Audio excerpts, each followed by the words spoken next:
have to correct me if I'm wrong on that. But welcome, and thank you for your willingness to serve our country again. General Brown, General Raymond, welcome back. We look forward to hearing from all three of you about fiscal year 2023 budget requests for the Air Force and the Space Force. We consider the fiscal year 2023 budget request with great sense of urgency as we face China's rapidly increasing technological capabilities and warfighting capacity.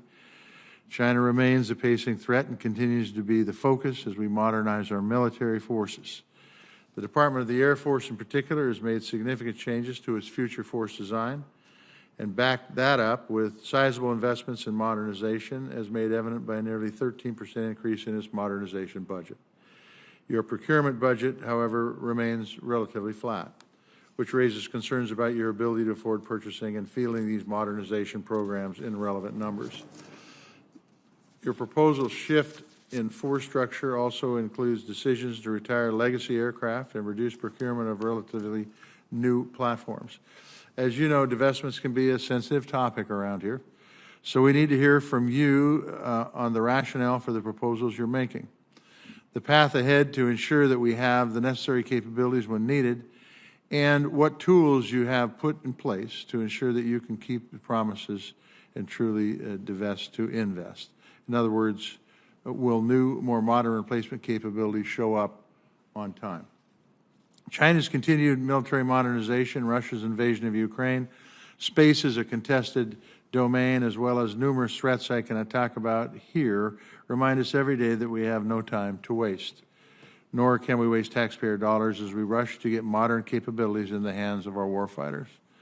With that in mind, I look forward to hearing from each of you about how your budget request modernizes our force while supporting our airmen, guardians, and their families with the compensation, benefits, training, and equipment that they deserve.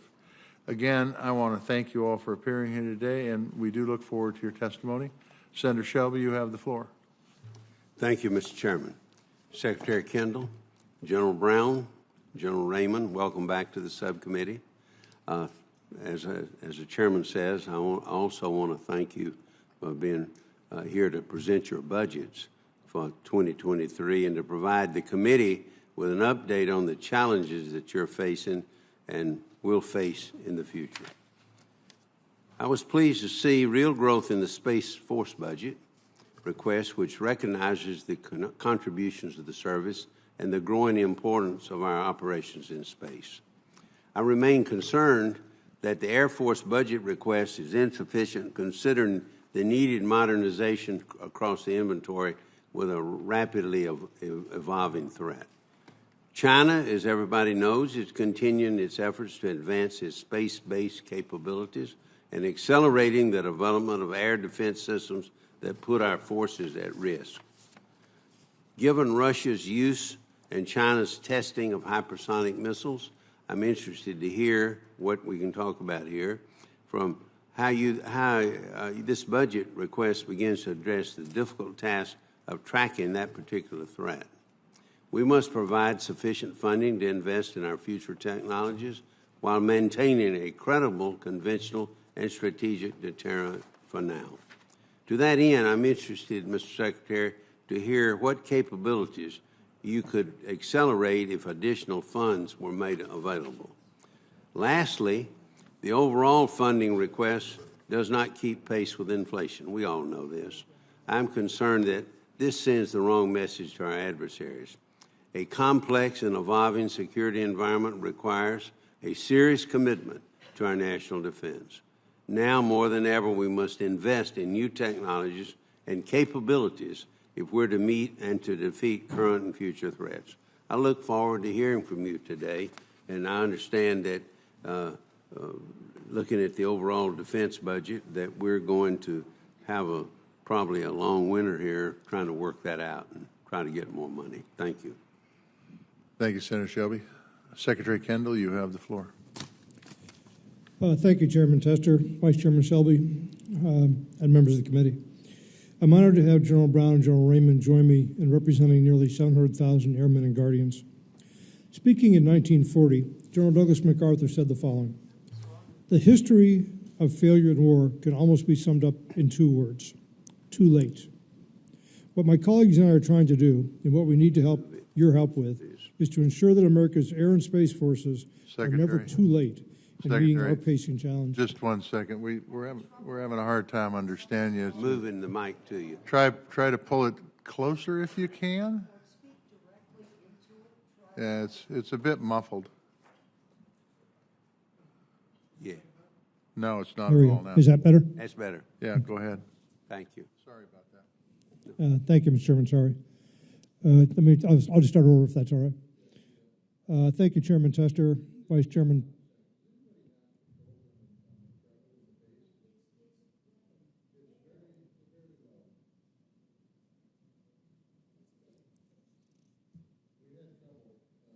By the way, we had trouble last week with this damn thing, so. Testing, 1, 2, 3. That with your background. Yeah. 1, 2, 3. 1, 2, 3.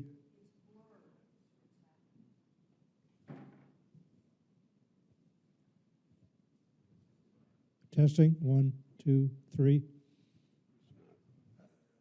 It's not good, but Yeah, try yours. Test.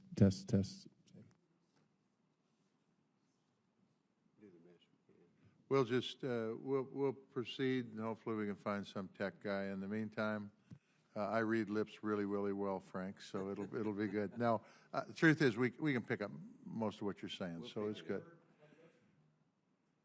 That might be better. No, I don't think so. Okay. Go ahead. Sorry, Mr. Secretary. Thank you, Chairman Tester, Vice Chairman Shelby, and members of the committee. I'm honored to have General Brown and General Raymond join me in representing nearly 700,000 airmen and guardians. Speaking in 1940, General Douglas MacArthur said the following: "The history of failure in war can almost be summed up in 2 words: too late."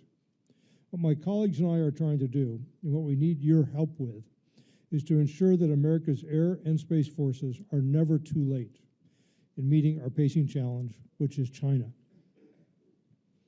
Is that acceptable, sir? Should I continue?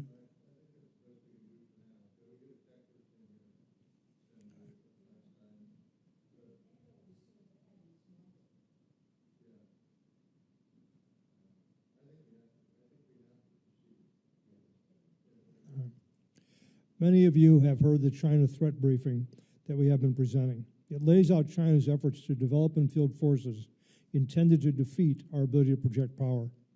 China is also significantly enhancing and increasing its nuclear weapons inventory.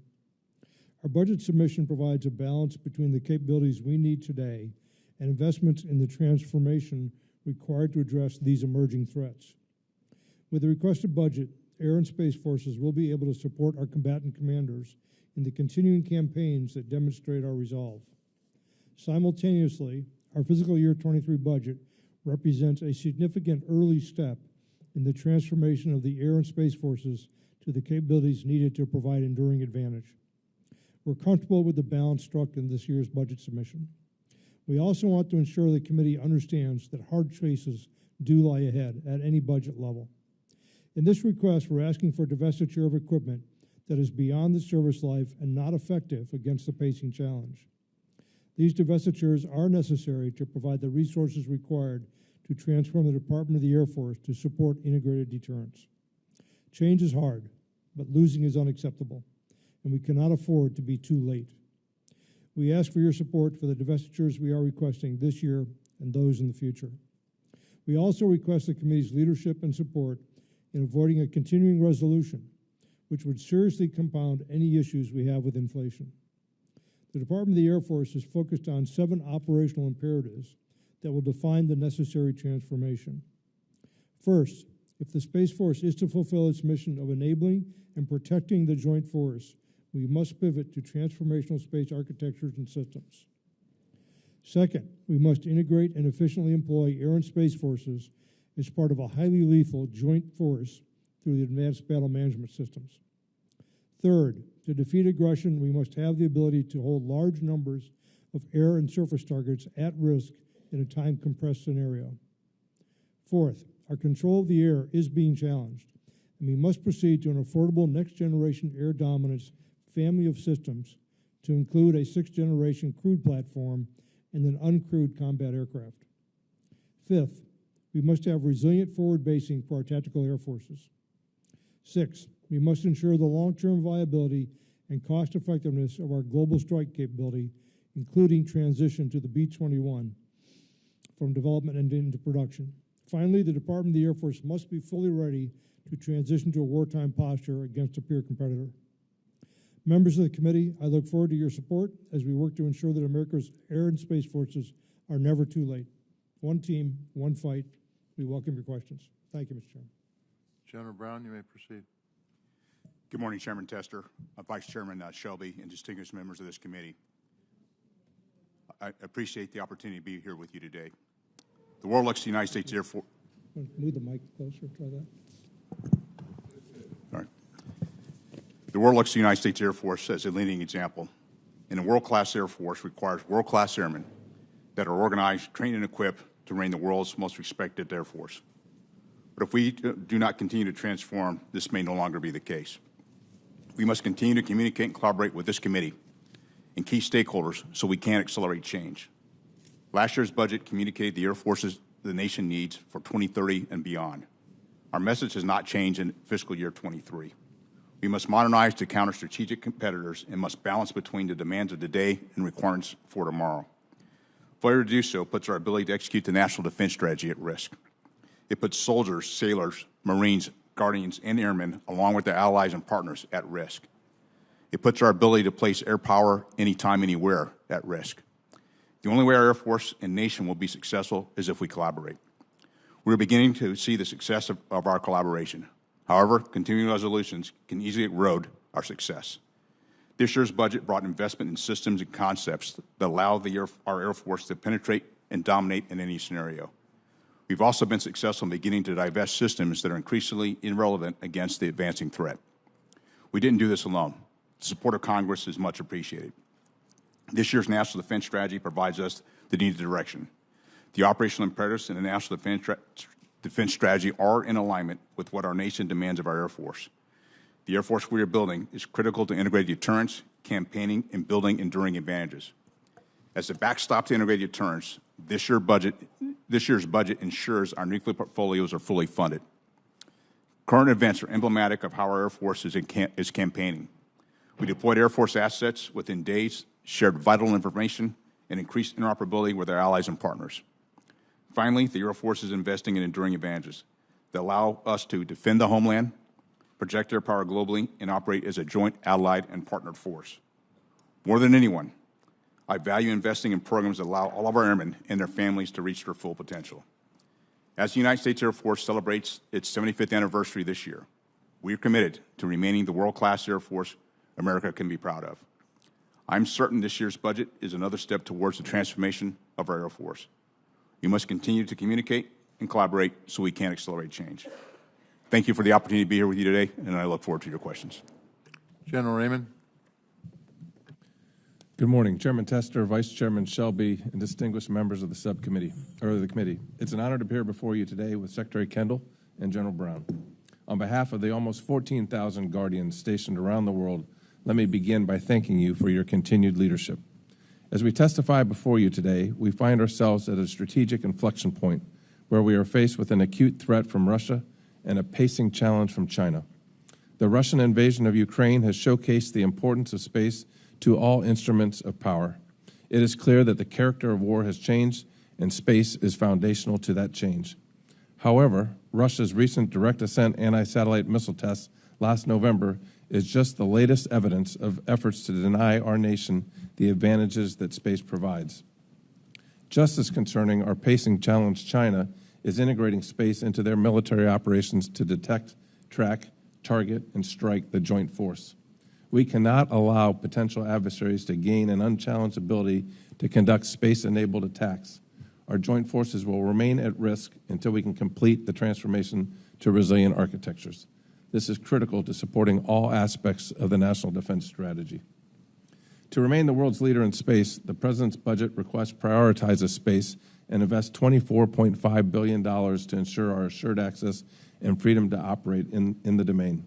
The largest share is almost $16 billion to modernize our forces, a portion of which will begin a transformational pivot to a more resilient and mission-capable missile warning and missile tracking force design. Notably, this funding also includes funding for the Space Development Agency, which is included in the Space Force budget for the first time this year. In contrast to legacy approaches, this architecture will be built to survive and degrade gracefully under attack, help manage escalation, and be rapidly reconstituted. This transformation will also allow us to capitalize more fully on two of our national advantages, our commercial industry and our allies and partners. Finally, and most importantly, we invest in our guardians and their families. Over the past 2 years, we have overhauled how we recruit, assess, train, develop, promote, employ, and take care of our guardians. We are continuing our innovative approaches to human capital by seeking the integration of active duty and reserve forces into a single hybrid component structure. And this is our #1 legislative proposal, and we look forward to working with Congress to implement this bold approach. The Space Force has also been charged to ensure our nation has enduring advantages and security in a new and rapidly changing warfighting domain. With your continued support and on-time appropriations bill, Guardians will deliver. Again, we're appreciative of all your support. It's an honor to appear before you, and I look forward to your questions. I want to stress my appreciation for all three of your testimonies, and please know your entire written testimony will be a part of the record. Senator Feinstein, I'll turn to you. Thanks very much, Mr. Chairman. General Raymond, excuse me, when Space Force was formed in 2020, the active duty Air Force space units transitioned, as I understand it, into that new service. The 16 National Guard units performing space missions, including 3 in California, were left out of the Space Force. My understanding is that you're considering taking the space mission out of the National Guard as you create an entirely new reserve system. Wouldn't that lead to a lot of experienced airmen leaving the service? And would we lose significant capability during the transition period, as well as governors losing National Guard resources? Thank you for that question. Let me just state right up front that we operate today with the National Guard. We've been operating with the National Guard for 25 years. They provide critical people and critical capabilities to conduct our mission. When the law was passed to establish the Space Force, Congress directed that we do a study to determine if there was a better way to integrate total forces with. Could you speak directly into the mic? It's about hard. as close as I can. Somehow it's not working well today. Is this any better? Better, thank you. When the law was passed to establish the Space Force, it directed us to do a study on how best to integrate the total force with this new service. With a service that's only 8,400 active duty, they thought there might be more innovative ways to do this. And so today we have an active duty, we have Air Force Reserve that provides support forces to us, and we have Air National Guard. That all continues today. What we're looking to do is combine the Air Force Reserve with the active duty and put them in one component. And then there's several different ways you can organize the National Guard. You can leave them in the Air National Guard and have them continue to support us like they're doing today. You can stand up a separate Space National Guard, or you can take capabilities out of the Guard and put them in this one component. There's multiple options on the table. We're seeing an increasingly close collaboration with industry in the development of our space capabilities. And just last Friday, SpaceX launched a Starlink mission into space from Vandenberg. Many of our smaller high-tech companies say it's difficult to work with the Department of Defense and to bridge the period between research and development phase and winning a procurement contractor. This is an issue that the Space Systems Command in Los Angeles has been working with industry to resolve. Can you report on the Air Force and Space Force's progress in helping smaller companies bridge the gap between research and production? I'll be happy to talk about the Space Force, and then I'll have General Brown talk about the Air Force side. But on the Space Force side, we are working really hard to collaborate with commercial industry. We think it provides us great national advantage. And we have several things that we're doing. There's a initiative called SpaceWorks, and in SpaceWorks we have 270 different efforts going on, worth $228 million with 169 different companies. We have another initiative called SpecOT, where we have 650 companies involved, and 75% of those are non-traditional partners, the smaller, innovative. And so we're doing everything we can. We have work to do, but we're focused on this, and we want to get this right. Thank you. How do you help smaller companies bridge the gap between research and production? Senator, if I could take that for the Yes. department, I'd be happy to do that. The issue fundamentally isn't that we're not aware of these companies and aren't supporting them in their early stages of development. The mic system is terrible today. Is this any better? Is this any better? Well, yeah, Okay. I guess it is the best. As General Raymond indicated, we spend quite a bit of money on early stages of development with a wide variety of companies. The problem is the prioritization of their products and the resources we have to field products, and identifying the things that are of high priority to the services and then getting them across the so-called valley of death. General Raymond and General Brown and I will be reviewing all of our ongoing major projects that are technology demonstrators to identify those which we think have high potential and ensuring they're funded to go to production. And there'll be some in there that are not under any circumstances likely to make that path. We need to identify those and stop spending money on them. So it's more about, I think, senior level management and attention than it is about anything else right now. Thank you. Senator Shelby. Thank you, Mr. Chairman.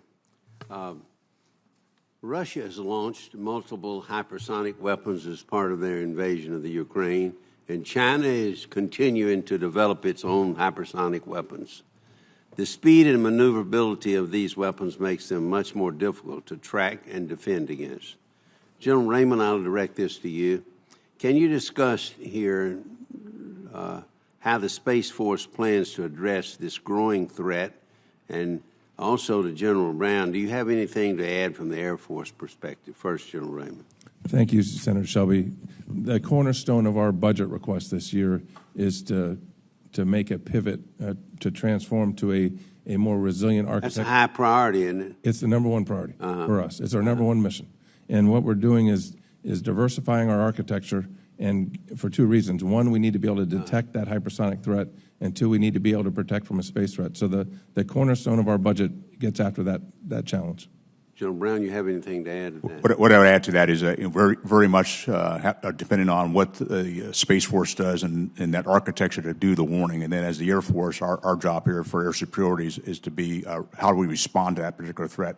As you mentioned, Senator Shelby, it is it's a progressing threat, it's a complicated threat, but we have a responsibility to not only defend our locations, but also defend the airspace. So it's what we do in the air, but also what we do with the joint team as well, that all have a role to help protect against this particular threat and the others. But the hypersonic development, offense and defense, is one of your highest technological challenges. Is that right? We think it requires a new architecture in space. I wouldn't say it's all that technologically challenging. We just have to make a pivot from very exquisite capabilities in geosynchronous orbit to a much more diversified architecture lower towards the Earth. Okay. Secretary Kendall, I understand that the Joint Strike Fighter Block 4 will bring unmatched capabilities to the future flight. It appears that the development of this block is more challenging than expected. It generally is, in technology. And the program continues to experience some delays. What steps is the Air Force, Mr. Secretary, taking to address the development here, and what are your plans to address the gaps, if any, that could appear here? Senator Shelby, we're working closely with the Joint Program Office. It's a joint program managed separately. To ensure that everything is done that's possible to put pressure on the contractors and to provide whatever government assistance we can to get Block 4 delivered. It's what we really need for the pacing challenge, as we discussed earlier. One of the reasons that we reduced our procurement of F-35 in this budget request is because the contractor has not been delivering Block 4 on schedule. The processing is quite a bit late. We're hopeful that will be corrected, but it hasn't been done yet. We want to see actual demonstration of progress before we increase production. Mr. Secretary, in the area of aircraft divestment, which has been in the vogue, the Air Force has requested the divestiture of 102 aircraft in 2023 with further divestiture over the next 5 years. We know that happens. The committee understands the Air Force must be able to meet the evolving threat that's from peer competitors, and that includes modernizing our existing aircraft as well as investing in new capabilities. With a constrained budget, how are you going to do this?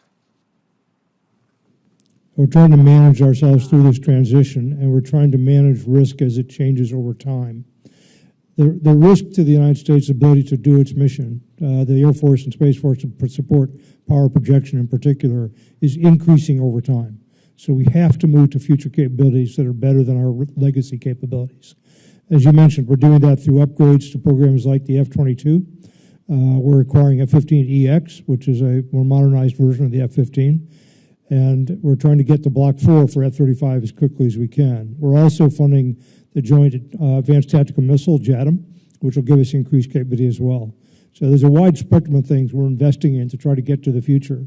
Some of the resources to allow us to do that have to come from divestitures of older aircraft, which, as we've mentioned, are no longer effective against the threat that we're going to face. General Raymond, threats in space. China and Russia are challenging our advantage in space by developing and testing weapons to deny or destroy U.S. space capabilities. I don't know what you can do in an open hearing, but the U.S. is not asleep on that. We're very aware of what they're trying to do and our challenges there. Are we going to meet those challenges? With your support, we'll meet those challenges. The challenges that we face, and I know we're running out of time, but it's everything from low-end reversible jamming to kinetic destruction, and we're keenly focused on that. Thank you, Mr. Chairman. Senator Baldwin. Thank you, Mr. Chairman, and thank all of you for your testimony and being here today. As you know, assured and affordable access to space is a national imperative. To achieve this, we have to advance our domestic rocket engines and propulsion technologies. We have understandably been focused on developing Stage 1 engines to reduce our reliance on 1960s-era Russian rockets. Unfortunately, we have neglected the necessary and complementary development of Stage 2 engines. Beyond maturing the RL-10 engine, Secretary Kendall, what is the overarching Air Force and Space Force strategy to advance Stage 2 propulsion technology, and what programs are underway at the Air Force Research Lab, and what are your plans for on-ramping any new and innovative rocket engine technologies into our national space launch system? Thank you, Senator, for the question. We are investing in second stage propulsion capability, and it is, as you mentioned, through the Air Force Research Laboratories. We're also taking advantage of what we call public-private partnerships. The expansion of commercial use of space is really providing an economic incentive for a lot of people to develop space launch capabilities, and we want to take advantage of those. We did that in our Phase 2 acquisition of space launch capabilities. Worked very successfully. We drove costs down dramatically by bringing competitors into the equation. So we want to go on and do that as we go forward. The demands we'll have for launch are going to change as our architectures in space change. So we'll have different things that we want to launch with different types of launch systems. But there's going to be, I think, a lot of consistency between what the commercial world is doing and what the military world is doing in that regard. So we'll take advantage of that. We're a few years away from the next phase of acquisition where we will do competitive launch acquisitions. In the meantime, we're developing technologies through public-private partnerships in many cases that will support that competition and give us a wide variety of options, as well as advanced technology. Thank you. The next question sort of takes off where I think Senator Shelby left off in his questioning about Space Force and what you're doing to develop flexible multi-domain systems that can meet the current and projected threats, protect American interests, and maintain the services that we've come to rely on in our day-to-day lives. General Raymond, the Space Force's #1 unfunded priority is $326 million for classified programs. In the appropriate setting, can you please share with the committee additional specific details on this request and the urgent capabilities that this funding would provide? And if there's any comment you can make in open session, please do so. I would be happy to follow up with the committee in a closed hearing to be able to do that and to do that well. Okay. General Brown, in April 2020, the Air Force officially selected Truax Field in Wisconsin to receive the F-35 mission. Now, there's significant support of that basing decision in the community, but certainly there are some members of our community who express concerns regarding noise, impacts in residential areas, and PFAS. I worked with Senator Leahy to fund noise mitigation through annual appropriations, and it will be really important for the Department of Defense to get this program implemented soon. I'd like to get your support in getting some of the physical noise mitigation started before these planes actually land in Dane County. If you could share some of the lessons learned from other bed downs in terms of noise, for example, realistic numbers of sorties and how often the F-35s would be expected to use afterburners compared to, say, the F-16s that are currently at Truax. And then any comments about PFAS and opportunities to remediate during current preparations for the bed down? First of all, thank you for the support for yourself and the rest of your delegation and the community for the bed down and basing there at Truax. You know, as we started out with the F-35 program and our early basing, we did not have as much data on the noise profiles, and as we've been able to fly the aircraft more and more, we were better able to characterize the noise profiles and then be able to share that at subsequent basing locations with using actual data. And you know, one of the data points we found is that we're not using afterburner as much as we had actually originally modeled. And then what we do at every one of our communities, F-35 or otherwise, we work very closely to make sure we use noise abatement procedures based on our flying windows and flight paths to help bring down the noise and be very sensitive to the various communities that we actually have a chance to operate and work with. On the PFAS, as we bed down, we will continue our focus on PFAS and not allow any of the bed down to detract from the work we're doing on PFAS. So we'll still work through the process that we're doing not only there at Truax, but all the other locations that the Air Force is involved in and put priority on both. Thank you. Senator Collins. Thank you. Let me begin by thanking each member of the panel for your important service. It's much appreciated. Secretary Kendall, I want to follow up on previous discussions that we have had. As the Air Force begins the process of selecting the next two Air National Guard refueling wings to receive new KC-46 tankers, it is important that the Air Force ensure that the National Defense Strategy and the Air Force's Arctic strategy inform the basing decisions. In fact, a 2016 RAND Corporation report identified concerns that the Air Force was not adequately considering such strategic consideration in its basing decisions. As you know, the Maine National Guard Air Refueling Wing in Bangor is a vital strategic location at our most traversed transatlantic air refueling tracks. Will you ensure a clear focus on the Air Force's strategic posture as the service conducts its basing analysis, as well as ensure that the Bangor Air National Guard Base, which has such an extraordinary record, is given a fair review in that practice, in that process? Thank you, Senator. The short answer to your question is yes. Bangor in particular has been a base which has a great deal of utility to the department. We look at a variety of factors in making basing decisions, but mission capability and cost are two at the top of the list. And mission capability does include strategic considerations, as you indicated. We do expect to make a decision on the locations for the next two KC-46 allocations sometime later this calendar year. You narrow it down beyond that, or? Not at this time. Okay. Let me switch to another important issue, Mr. Secretary. You have noted your support for pursuing a replacement engine for the F-35A using the ATEP program.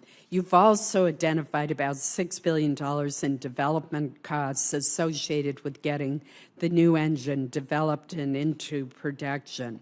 Has the department done a full cost assessment over the lifetime of the platform between the option of replacing the F-35's engine versus modernizing the existing F-135 engine?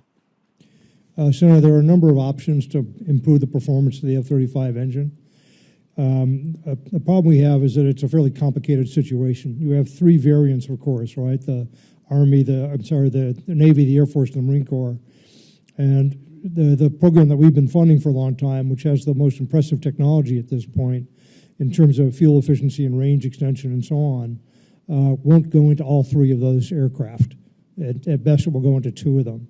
So the Department of Defense has to make a decision overall about engine modifications and upgrades for the F-35.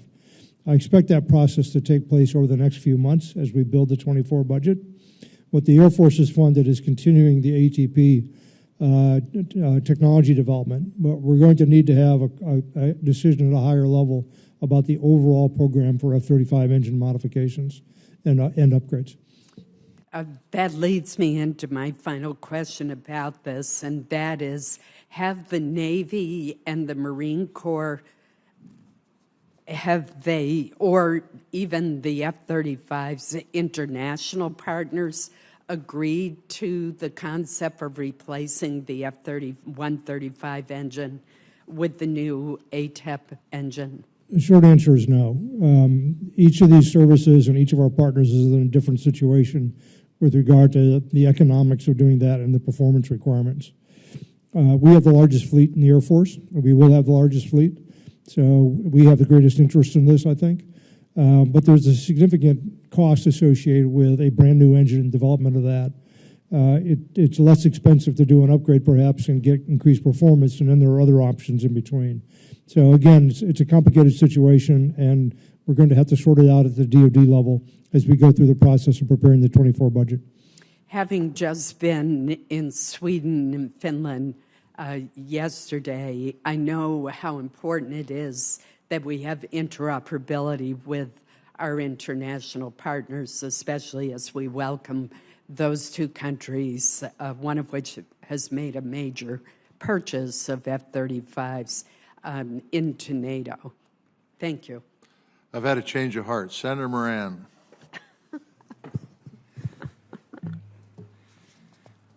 Well, Mr. Chairman, thank you. Let me start with the Secretary. Mr. Secretary, thank you for your recent visit to Kansas. You witnessed, I hope, firsthand, in your mind, I hope this is true, the defense ecosystem that exists in our state and its ability to support many of the Department of Air Force's programs. With the increased funding for mobility airlift forces in this year's budget, could you share the timeline for Agility Prime and discuss what missions it will impact? We haven't resolved that yet. Agility Prime is doing some experimentation with some advanced technology, as you're aware, for electric propulsion. There are some missions that look potentially viable in the Air Force for that, It's one of those technologies that I mentioned earlier that we're going to have to take a hard look at it and decide where it might fit in, and if we're committed to it, fund it to get to where we need it to be, and if we're not, make another decision. So it's very interesting. I just was briefed by some of the companies involved in it. They're making some interesting progress, but we're going to have to take a look at the operational requirements we might have and our priorities, basically, as we decide how to move forward on that technology. Is there a point in time in which you need to make that decision, want to make that decision? I would prefer to make it sooner rather than later, but there is an open question about what the technology can actually provide at this point. So we need some more information on that, I think. General Raymond, developing resilient space architecture is critical to the entire joint force. The growth of our competitors' capabilities in space have changed how we approach integrated deterrence and defense. In facing these competitors, how is our current satellite architecture postured to ensure durability and resiliency? Thank you, Senator Moran. It's great to see you again. Thank you, sir. Our capabilities that we have are the world's best, but they were built for a different domain. They were built for a peaceful, benign domain without a threat. And they were built to detect a class of missiles that are ballistic in nature rather than, in the case of missile warning, missile tracking, hypersonic maneuverable. And hence the need to make this shift, and hence the cornerstone of our budget is to do just that.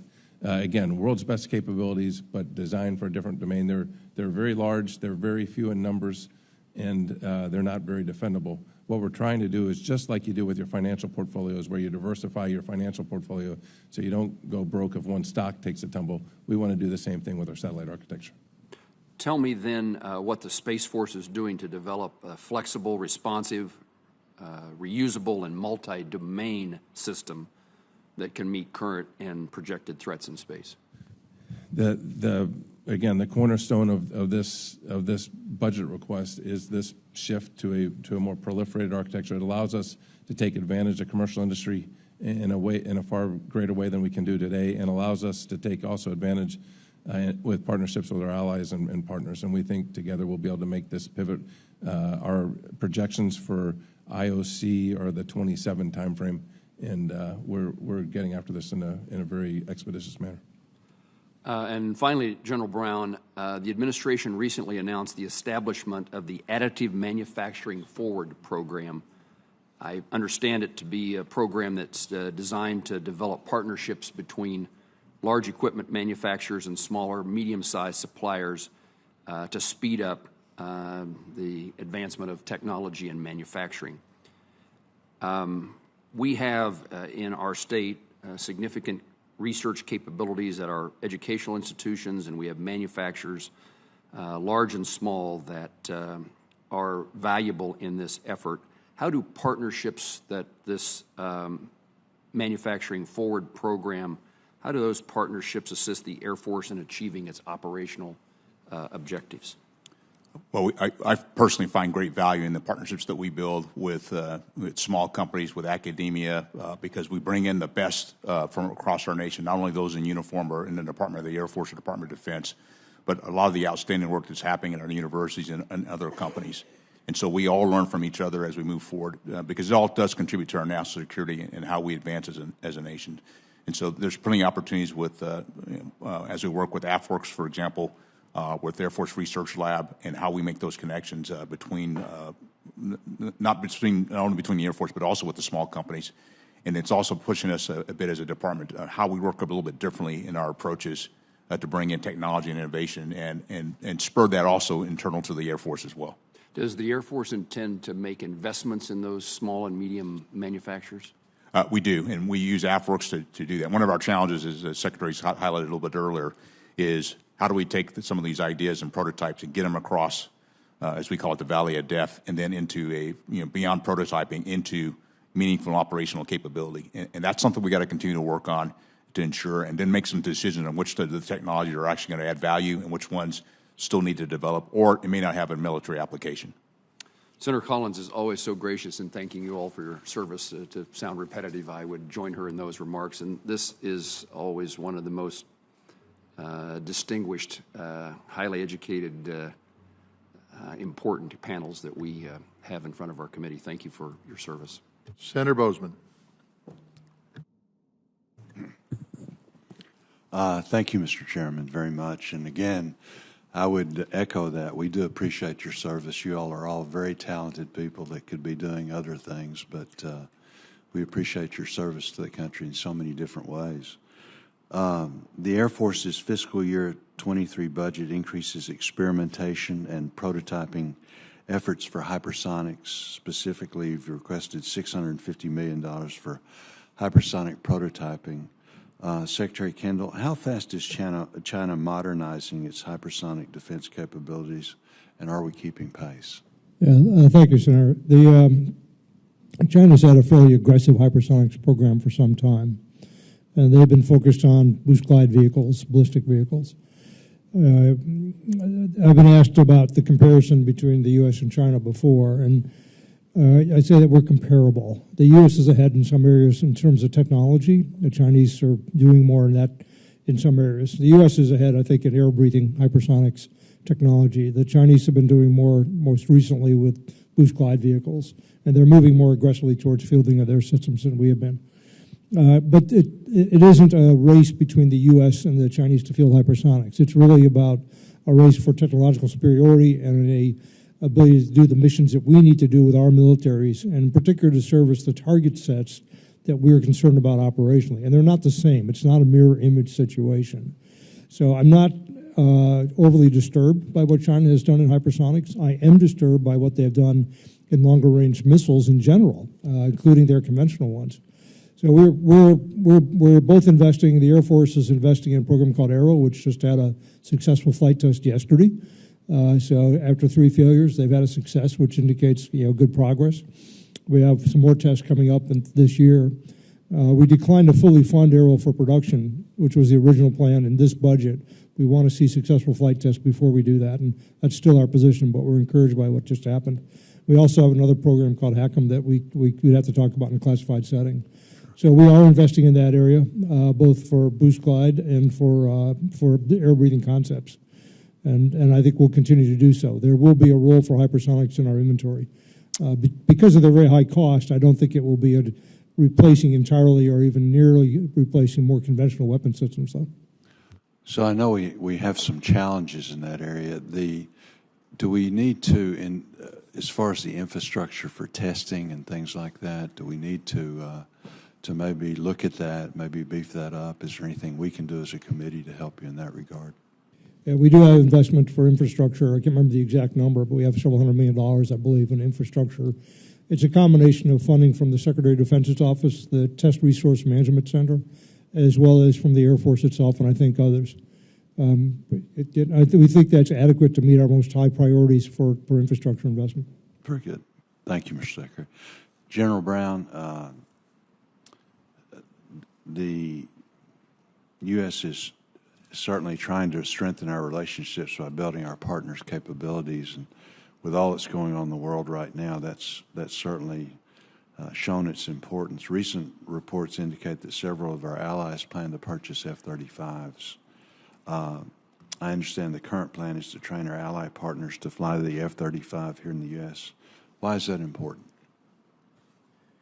One of the key parts that our nation has worked on continuously in our Air Force is really working very closely with allies and partners. And one aspect of that interoperability is by operating the same equipment, it does make interoperability a bit easier. And having served both in the Pacific and in Europe, and was in Europe here just a couple of months ago to talk about our partners about F-35.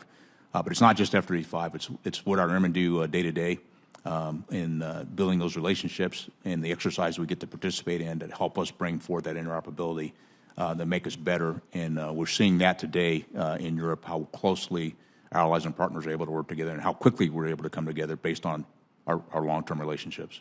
So timeliness is important. Making sure that we hit our projected dates is important in regard to their ability to receive and train. And exactly, and it's the more we spend time together to exercise, the more we know about how, the respective capabilities of our respective air forces around the world and our joint teammates, and that actually we're able to respond much more quickly because we've had a chance to work together previously. And I'd also add that our Air National Guard and National Guard at large and their state partnership program, the relationships, and those have provided and proven dividends because of the relationships that they have as well. So it really is a team effort across the board. Good. Thank you. Can I just say one other thing that's important?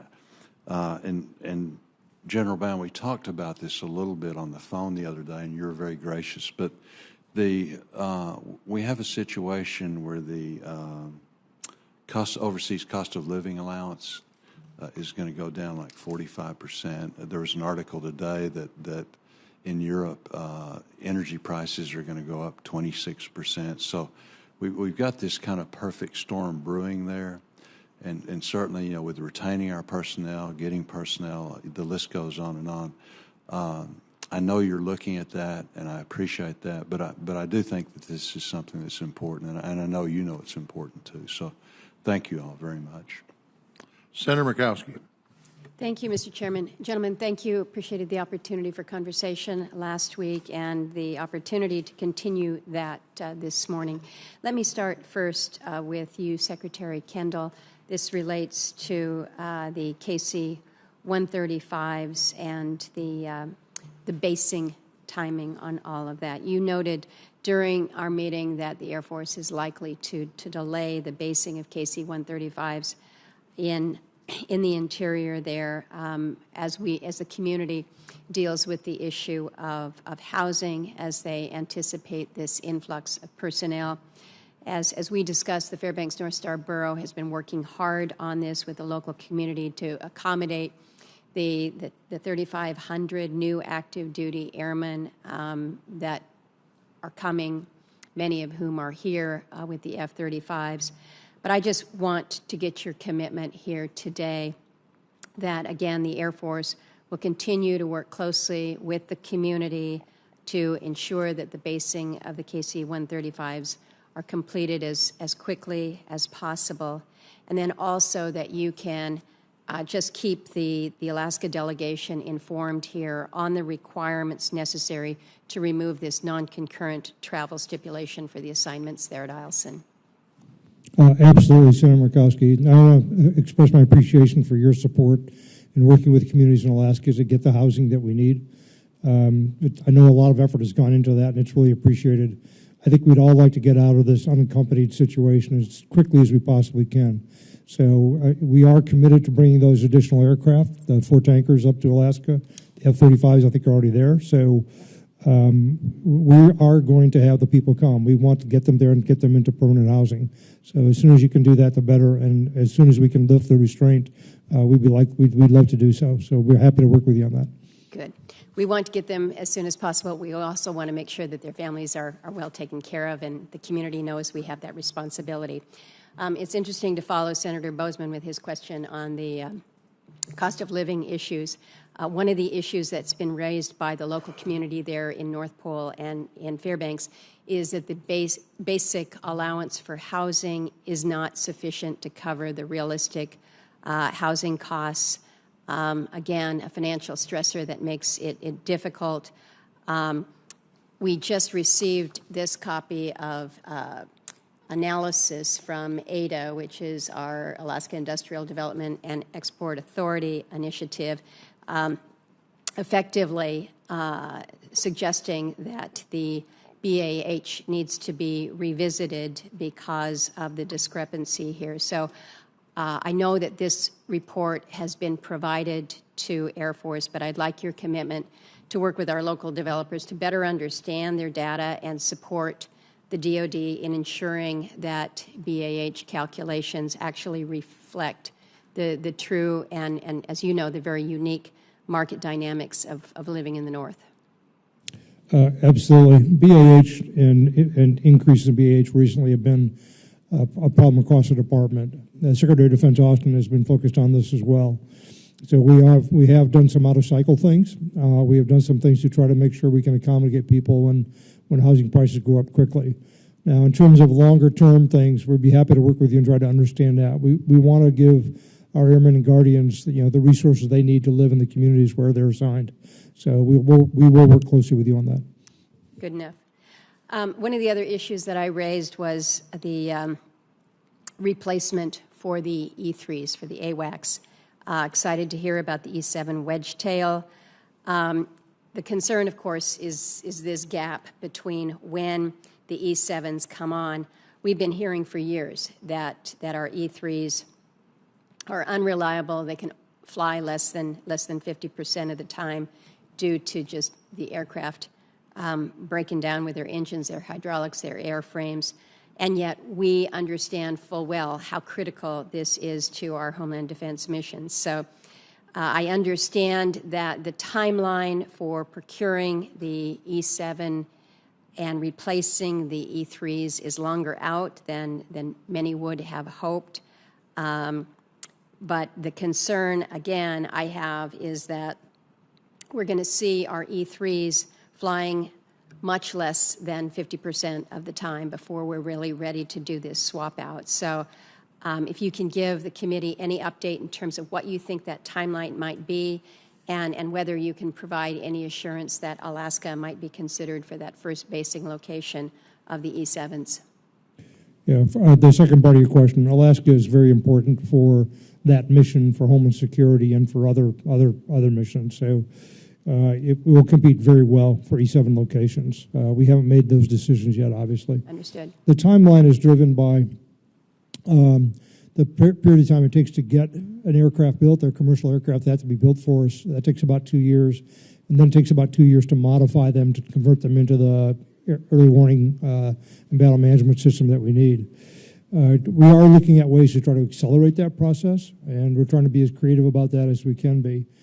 The budget this year requests $230 million roughly to start acquiring the E7s, and your support for that, again, a continuing resolution would be a problem for us in terms of getting that going. So if we could do something to avoid that issue and to accelerate getting those funds on contract, that would be very helpful. Good, thank you. Mr. Chairman, thank you. I was pleased that Senator Feinstein asked a question of you, General Raymond, about the Space Forces and our Space National Guard. So thank you, Mr. Chairman.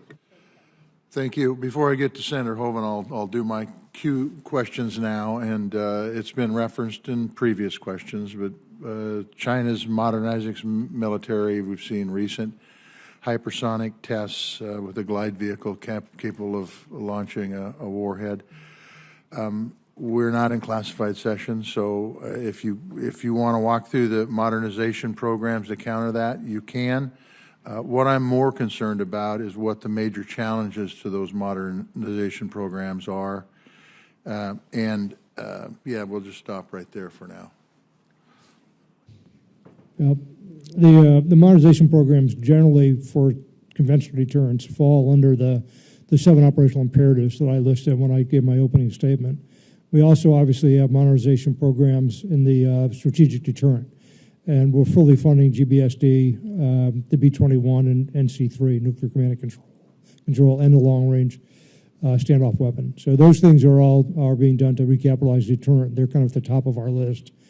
Then there are a number of things which would fall under one or the other of the operational imperatives, some of which are nearer term and some of which are longer term. In the nearer term category is upgrades to F-22, getting Block 4 of F-35 funded, getting JADM into production. In the longer term are some of the things like next generation air dominance and unmanned combat aircraft.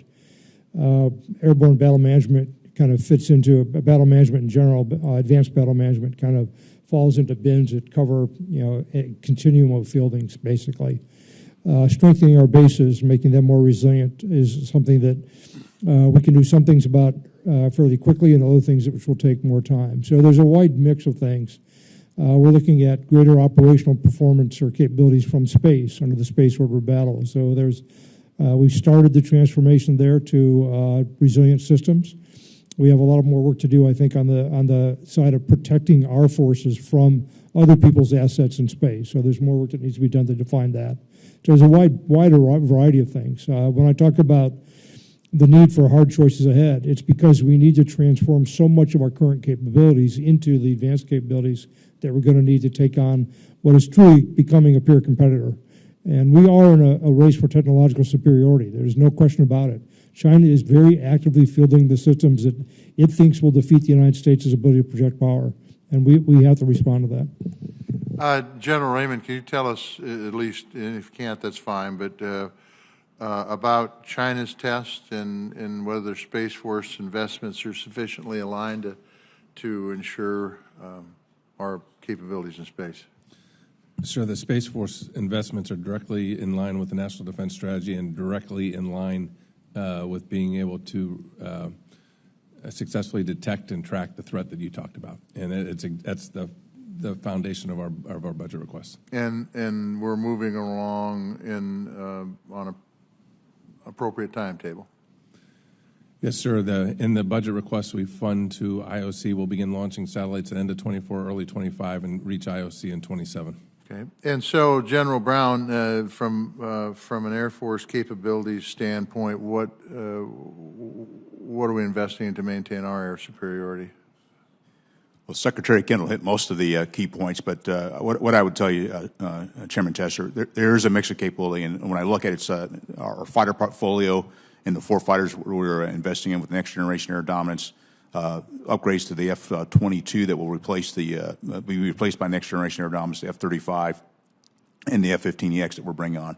But it's also the combination of the weapons, and so Joint Advanced Tactical Missile is a key part of this, as well as our JASM extended range to provide that additional capability from a strike standpoint. And we also talked a bit about hypersonics, but it is a full mix of capability that'll help us with the air superiority piece, in addition to the other areas with our nuclear portfolio that's fully funded, and aspects of upgrades to existing systems like the B-52, which will be with us. And we also mentioned the E-7 to make the transition from E-3 to the E-7. So I think the key part for us here across the board is how we balance that risk to meeting today's requirements for the combatant commanders and continuing to make sure we're making modernization efforts so that we drive down risk against our pacing challenge. I want to talk about divestment for a second. This budget proposes eliminate 102 aircraft. It's going to save $1.2 billion in 2023. Secretary Kendall oftentimes requests to divest platforms or accompanied with promises to reinvest with modern tech capabilities, which just as often end up delayed and over budget. As a result, cost savings don't materialize, and we risk creating capability gaps. Can you tell me why we should be more assured with this budget than with previous happening? The overruns we have on our programs tend to be in development, and from my experience as Undersecretary for Acquisition, Technology, and Logistics, the average program of the Department of Defense overruns by about 25%. That's the historical average over many years. And the average production program overruns by about 10% in its early years, and then is more stable and predictable. So we have to manage to some degree with the expectation that those things are continue to happen to some degree. I've been in the business of defense acquisition for about 50 years, and development is inherently difficult. It's inherently risky. And we're taking a lot of steps to try to manage that and do it as effectively, strong incentives, be judicious about our requirements. There's been pressure on the department to take risk and move more quickly and fail early and fail, and learn from it. I actually think we have to get the balance right between risk management and how we structure programs for reasonable success. But I don't think any of us should expect an advanced development program doing something that's never been done before to execute perfectly. If we budgeted so that happened, we put excessive amounts of money into most of our programs. So we need to have some expectations of reasonable disruptions during the development phase at least. We need to fail in the earlier stages when we're experimenting and costs are relatively low, and we can learn from those failures and then structure programs that will get to the products we really need and put them in the field. The guidance I've given to my acquisition people is that I want programs structured to get meaningful military capability as quickly as possible. So if a demonstration is on the path to that, or an experiment is on the path to that, then that's fine. But people should not keep that, we need to keep that goal in mind. At the end of the day, this is about real military capability that will scare our adversaries. And that isn't real until it's actually in the hands of our operators in meaningful quantities. Okay, thank you. Senator Hoeven. Thank you, Chairman. One of the programs that I've worked on very closely with Chairman Tester is getting new helicopters for the missile fields. Right now, that's the Gray Wolf program. Secretary, are you confident that this program's on track? I know initially they'll be going to Malmstrom, given the mountains and some of the challenges they face. But is the program on track, and when do you anticipate we might see them at the Minot Air Force Base? I have no information that it's not. I haven't looked at the program closely. I believe we start production this year, So given that, I think we're in reasonably good shape, but I can check and get back to you with a more detailed answer. Well, and as I've told you, it's really important. We've got these young airmen flying these helicopters. The helicopters are much older than the airmen flying them, and at night they have to use these LED lights to put on the console to even see their gauges. And so, most of the time we have really great weather up in North Dakota. As you know, you've been good enough to come. Matter of fact, I think all three of you, and you're always invited again. We love having you come up. But on occasion, there's a cold day or a blustery day, and they're out in those flying out to those missile fields at night. Might be in the mountains or wherever. So it really is an important program, and we've worked hard to get it funded and are anxious to see it deployed out there. I've been on those helicopters, Senator, and they bring back flashbacks of Vietnam. I mean, the Huey's a great ride, and it's iconic, but it's time for new ones. Appreciate your support on that. Also, the CERT program, Commercial Engine Replacement Program on the B-52s, is, of course, new, designed to save time and money. How is that going, that program? It's proceeding, but it's relatively early stages. People ask me about programs, as you have all the time, and I have for years told political appointees, never say a program is going great. Until it's done, it's not done. And programs that have not actually built anything and demonstrated that they can deliver are particularly of concern. So at this point in time, I have no reason to be concerned about that program, but I worry about all of our programs. Well, the fact it's not just buying new engines. It's a fairly significant modification to the B-52s that has to go along with putting the engines on, and there's some other subsystems involved as well. So I have no information that would say we're having any trouble at this point, but it's a program like any other that we have to watch for and manage the risk on. Well, that's a good answer. I mean, I think that's exactly how you should approach it. So I appreciate that very much. The last question I have for you is on the Federal Tuition Assistance Program. We've worked very hard to make sure that that program is available to Guard and Reserves as it is to active duty forces. The Army is doing this. Air Force typically hasn't been. We've pushed very hard to make it happen. We've had great bipartisan support on it. I want to make sure that you're supportive of it in the budget process. It's not in the budget process this time. Pretty sure we're going to work pretty hard to make that happen in the appropriations process. This is incredibly important because we get these brilliant young people that come into the Guard often to help them pay for college tuition. These are the guys that can handle the technology. They forgot more about technology than old guys like me will ever know. And we get them in there while they're going to school to get the tuition assistance, and we keep them because they find out how great it is. It's really important as a recruiting, and it's really important for the young people themselves. Yeah, I think we have about a quarter of the total Guard force is eligible for the program because they're under federal rules instead of under the Guard rules. The cost of the program is not very high. I have not had a chance to look at it carefully, but I will take a look at it and see if it could possibly be put in the budget. It's not in the budget right now. Well, that's right, and we've worked to get legislation, and we worked to get appropriation funding. You've got the pilot program growing. Army's used it very well. Recruitment's more important now than ever for these great young people. We need this tool. It's a good one for you. It's really popular with Guard and Reserves, too. And it's all about being able to use both the GI Bill and the tuition assistance program together. Thank you, Secretary, for your strong leadership. General Brown, LRSO, are you fully committed to it? How's it coming? It is all about updating, of course, our long-range standoff systems for the Air Force, replacing the Alcom. It's very important because it is part of our nuclear portfolio. It's going to replace a 30-year-old air-launched cruise missile. We've had successful tests, but I'll kind of take the lead from my secretary that we don't want to say it's all good until we actually get it into the hands of our airmen. But the tests so far have been positive, but it's a very important part of our portfolio, our nuclear portfolio, and we're fully behind it. Same question regarding the GBSD, ground-based standoff, development of the new, you just came up with a new name, Sentinel, to replace Minuteman III. Same question. Right. We have great partnership between the Air Force, Global Strike Command, and our industry partner.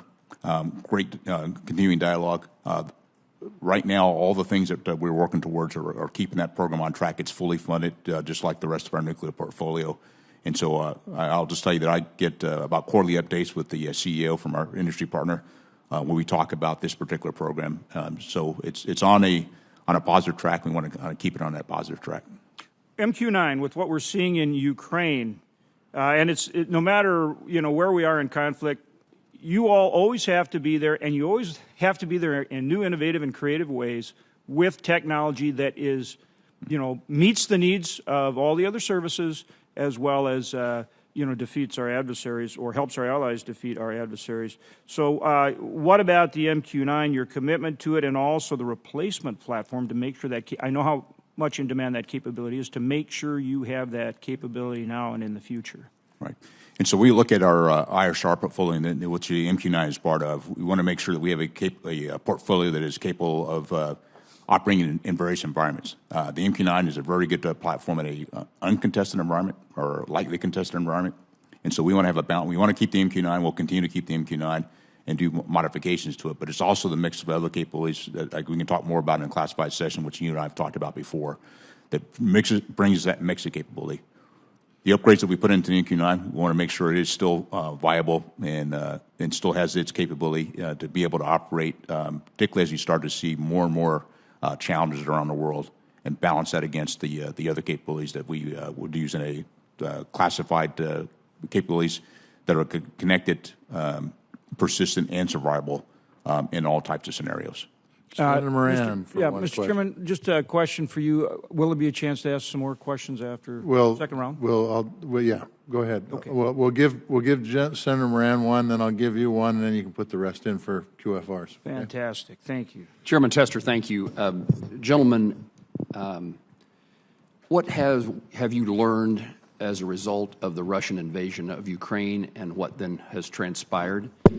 I assume that, and is there a consequence to your budget requests? If you were drafting your budget today instead of when you did, would it look any different? And a reminder, I assume that the supplemental appropriations are clearly important on this topic, and I would highlight that while yesterday's passage in the Senate of something we referred to as money for Ukraine, in many instances is money for our defense and replenishing the things that we've expended money on already. But it's not so much about asking what you need in dollars, but strategically in a longer term look at what the Air Force needs. Is there something that we have learned from what's transpired in the last few months? Senator, I don't think there's anything that would change anything in our budget submission fundamentally. It'll be a time before we can sort all the lessons learned from what's happening in Ukraine. And different observers will, I think, take away different lessons. We need to be very conscious of that. For me, the importance of air power and the importance of controlling the air to success on the ground is very obvious. The Russians have not been able to take control of the air effectively. One of the principal reasons for that is the success of the Ukrainians with their air defense systems. They had essentially Russian air defense systems that they were used. We've given them Stingers since then. They've been effective too.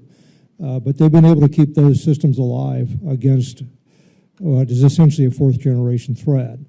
Now, part of that equation is that the lack of training and the lack of professionalism by the Russian Air Force has been a major factor in the ability of the Ukrainians to do that. So you got to be very careful about broad lessons from this when there are a lot of specifics that come together. So I think there's some tactical things like that.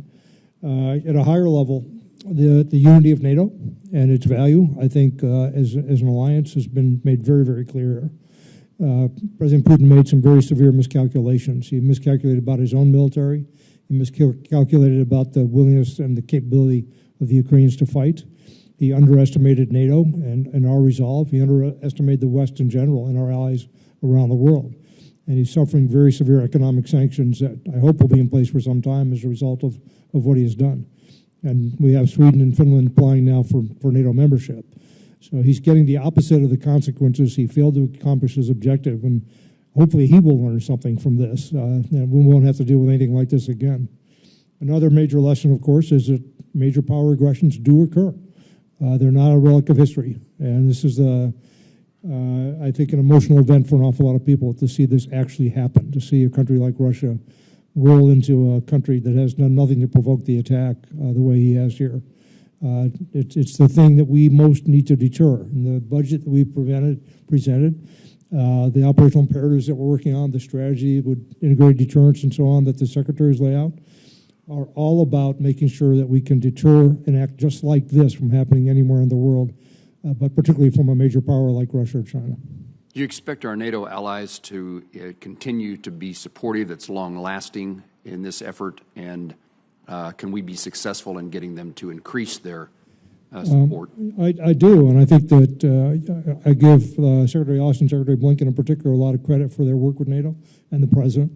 We have shown, I had dinner with the Finnish ambassador shortly before this happened, and his comment to me at the time was, it is highly unlikely that anything you're doing will prevent Putin from invading. He has decided to do that, and he's going to do it.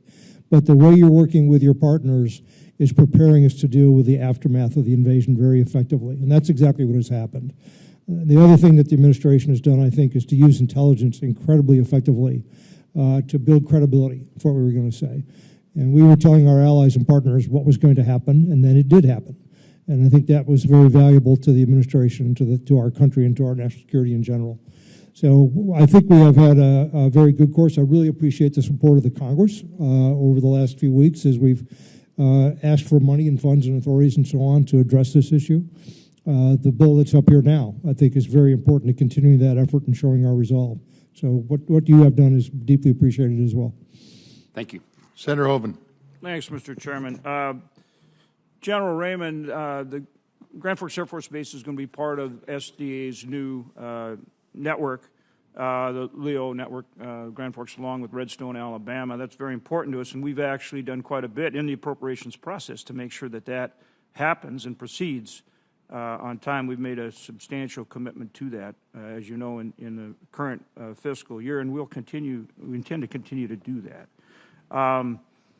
Now, SDA is coming under your umbrella at Space Force, and so I guess can you assure me that that the director, Derek Tenier, and SDA will have the freedom to continue to be as innovative as they have, and to rapidly and flexibly continue to move forward on an amazing but vitally important mission when we look at our near peers, which we talked about earlier, whether it's particularly China.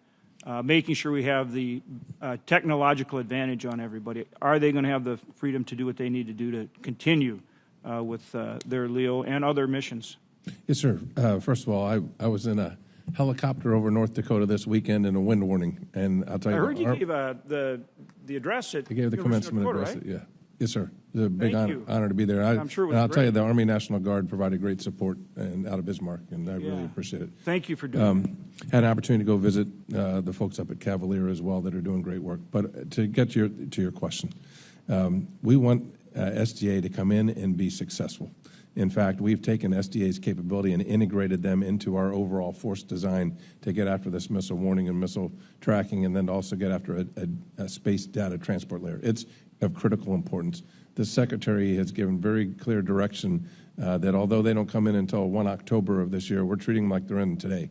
And we've integrated them into everything that we're doing. And the Secretary has also made a decision that they're going to come in with the authorities that they have today as we mature that integration. So I'm very comfortable that they're well positioned to be able to continue to do what they're doing, but to do it as part of a meaningful operational architecture, which is going to be critical.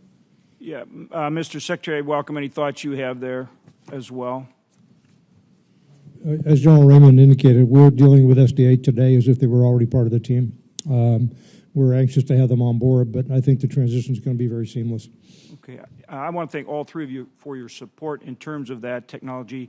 Again, it is so important that our warriors have that technological advantage, and so your approach in terms of transitioning from legacy systems to these new technologies, I think, is really important, and you're doing it in a creative way. General Brown, you and I have had conversations. I think it's so important. I know how committed you are to it, but the way you're doing it, I think, is the right way, and I really commend you and thank you for that. So appreciate it very much. Mr. Chairman, thank you for the additional time. Absolutely. I've got a couple quick points. One of them was an answer that you gave Secretary Kendall to Senator Moran. And I'm paraphrasing, but I believe you said when Russia entered Ukraine, an unprovoked attack, this is exactly the kind of aggression we have to deter. And I just want to say thank you for that statement. We're starting to see some fellow senators around here that don't think we should be in Ukraine. And I think that's an incredibly bad mistake that has long-term negative effects on this nation that I can't even describe. But when you have a situation that Putin has done in Ukraine, it's not acceptable. And it may be a long ways away from this country, but we cannot, if we're going to maintain our position as a leader of the free world and a country that stands up for right, we cannot allow that to continue. One quick question, and I'll just give you the opportunity to let us know. We've got 4 months to get this budget done. That's when the end of September rolls around. Can you tell us, number one, the importance of getting this budget done on time versus last year when it was 6 months late? And how devastating a CR would be, even if it was for 2 or 3 months, how devastating that CR would be? Thank you, Mr. Chairman. I mentioned this briefly in my opening statement, but a CR this year would have a particularly negative effect. CRs in any year of any duration have a negative effect, and as time goes on, that negative effect compounds. We can't increase funding on our R&D programs that we want to increase. We can't increase production on programs we need to increase production of. We can't start new starts. That's a particularly debilitating thing. But the thing that's unique about this year is that inflation is occurring and is somewhat unpredictable. And a CR locks you into a previous year's level of funding when prices are increasing. So you need to get to a point where you can make some adjustments because of that. Senator, Chairman, the Comptroller Department has sent a letter over about how we want to manage inflation effects. We had inquiry from the authorizers on that. And basically, we want to work with the Congress. We did include some inflation assumptions in our budget submission, but there is a reasonable possibility that inflation will be a bit higher than that. And we want to be able to work with the committee and the Congress to make some adjustments as we understand what FY23 actually is. We don't want to speculate right now about that will be, but we do want to deal with it when the time comes.